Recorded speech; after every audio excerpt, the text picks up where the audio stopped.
Welcome back to Terrible Fishing. Well, we're going to learn a lot about this Klamath River Reclamation Project after my funny little intro.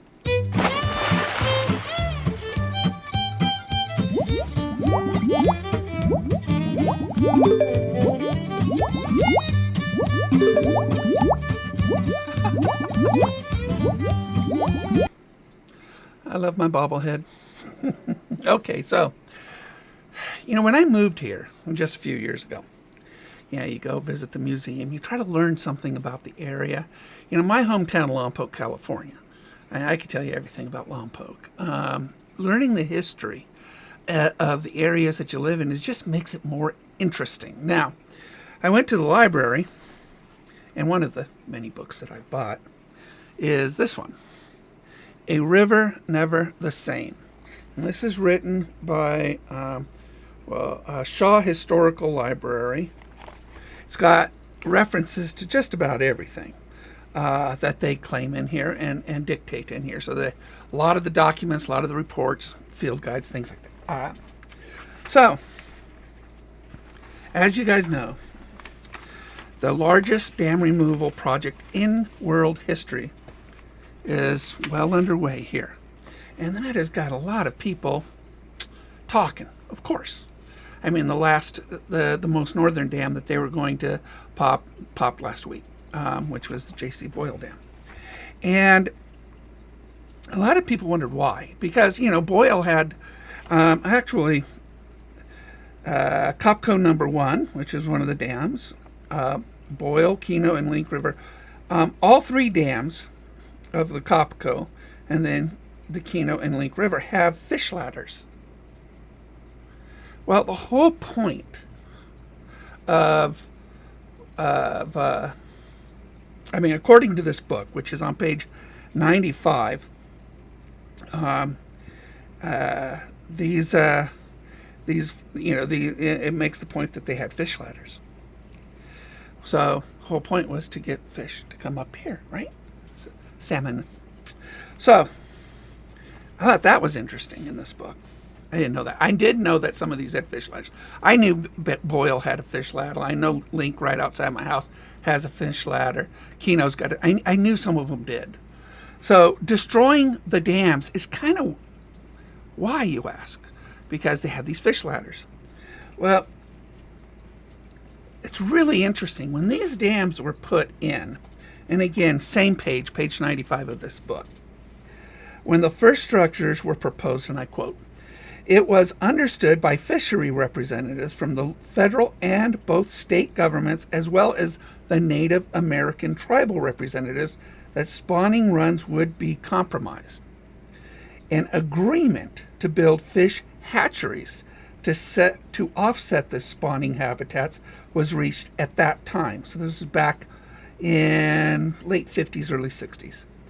So they knew the effect was going to be there, so they built these hatcheries in order to do it. Well, what they didn't, whenever you mess with Mother Nature, things happen, right?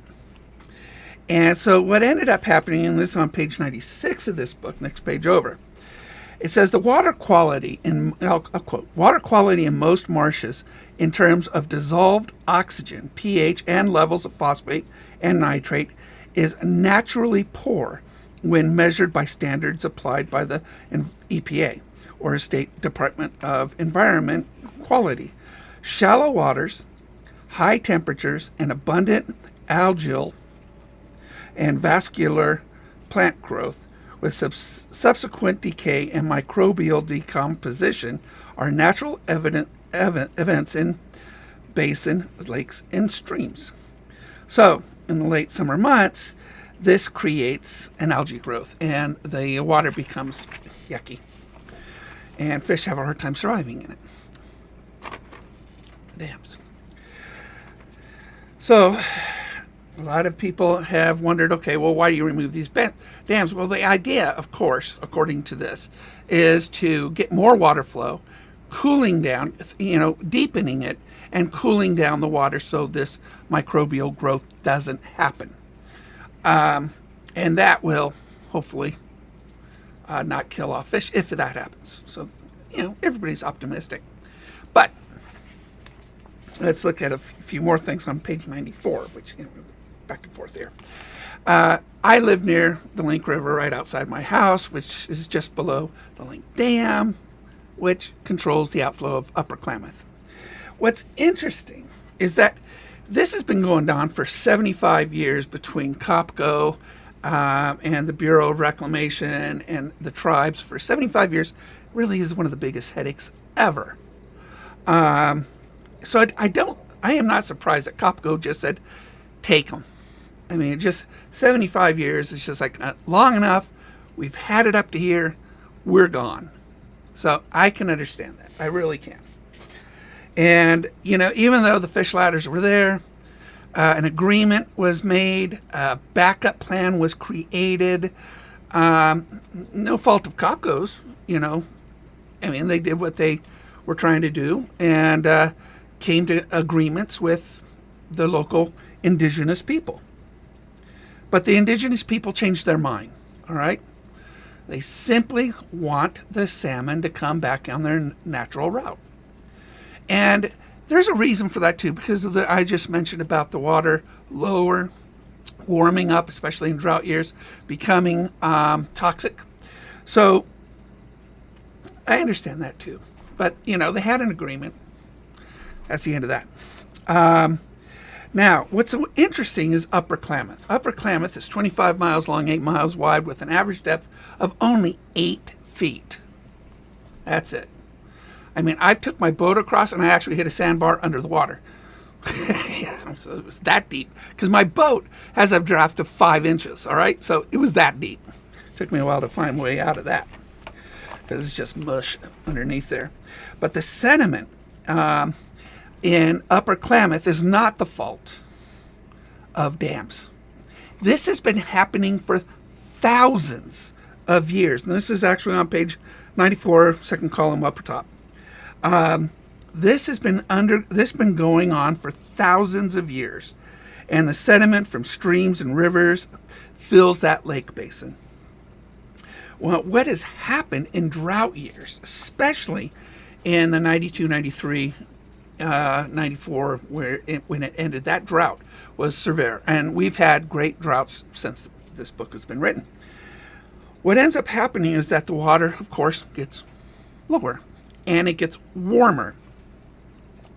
So it says here that during a drought, the water, where water inflow is decreased, the effects of temperature, of course, lowers the oxygen levels, and decreased refuge habitat can adversely affect species. Well, what ended up happening in that early 90s drought, and what is happening even today in our current, we just finished a drought, but we'll probably start a new one, because it's just the way life is now. When the drought ended in 94, large fish kills, basically the fish just died in Upper Klamath. And it was noted in 1995, 96, and 97. Studies by the Bureau of Reclamation pointed to an infection of a pathogen bacteria, Calumnaris, whatever. And this was devastating to a lot of the species that were in our lake. Now, Upper Klamath, if you live here, you know that last year you couldn't even touch the water because of the carcinogens that you can actually, cancer-causing carcinogens. So this has become something that is just ongoing.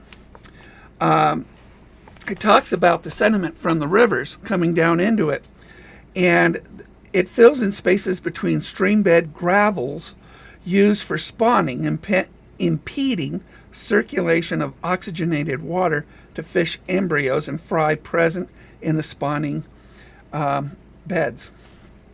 So that sediment can also reduce the density and diversity of fish's primary food source and aquatic insects. And it just goes on, all the damage, that sediment. And again, this has been happening for thousands of years. You cannot blame man on this one, all right? I mean, man does have a contributing factor to it. But this has been happening for thousands of years. So, let me see, where am I?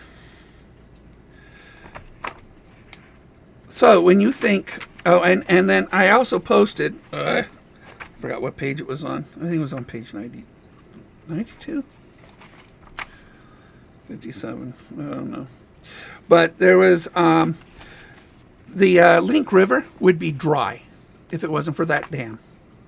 And it's here someplace.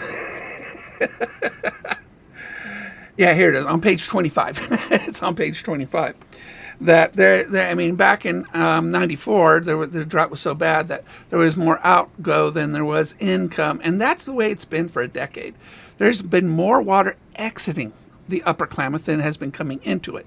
So because of that, the water levels go down, the algae bloom happens, the destruction of natural wildlife, the fisheries in it are being affected, and even dangerous to human beings.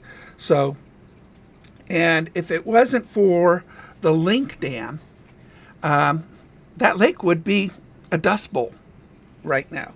So you can an individual can, there's a lot of stuff. I'm going to continue doing a lot of reading in this book. But what's so interesting is that I understand COPCO. They just had enough. They built dams. They come to an agreement with the indigenous people, Northern California communities, Southern Oregon communities, and in the late 50s and 60s, says, okay, this is what we're doing.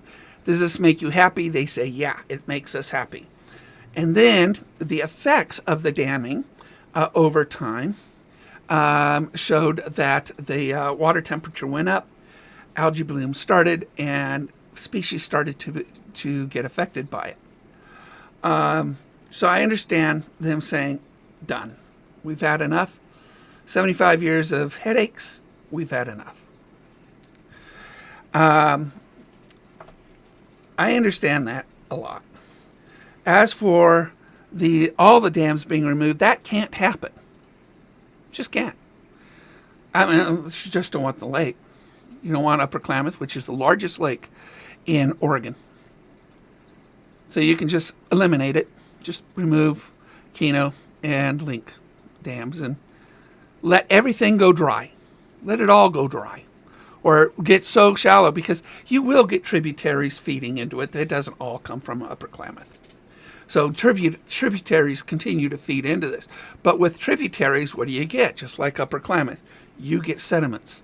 And so that's going to fill in those rocky bottoms and create a sandy rivers and stuff like that, which affect the population growth, because you need constant agitation and rocky bottoms for salmon to go ahead and spawn. So it is quite interesting the way all of this is working out. And I'm learning a lot. I mean, it really is a very interesting thing. All the plans that have gone into the dam removals, the reseeding of indigenous plants, the construction, literal construction of a river pathway with earth movers and stuff like that. It's actually quite interesting, and hats off. If it works, great. If it works, great. But just so many people know, because I know in my last video, a newscast said that COPCO wouldn't put in these, it was too expensive to put in fish ladders. Well, come to find out, fish ladders are already there. And it's not the reason, it's not the primary reason for the removal of dams, the lack of fish ladders. The primary reason is to create more water flow, creating a cooler river in order to preserve the natural environment that used to exist 100 years ago. Can it be done? I don't know. If we're in a drought, no. If we end the drought, yeah, I think so. Nonetheless, we'll get some salmon fishing outside my front door. So, okay. I hope you guys like this a little bit. Again, the book is called A River Never the Same, A History of Water in the Klamath Basin. Actually, it goes into a lot of stuff. I just read the pertinent stuff to this river. and what's going on in the news lately, because there's a bunch of stuff in this thing. It's really it's not a very big book, but it's a very good book. And great references. It's got a really good bibliography to it. So, comments down below. We'll see you guys later.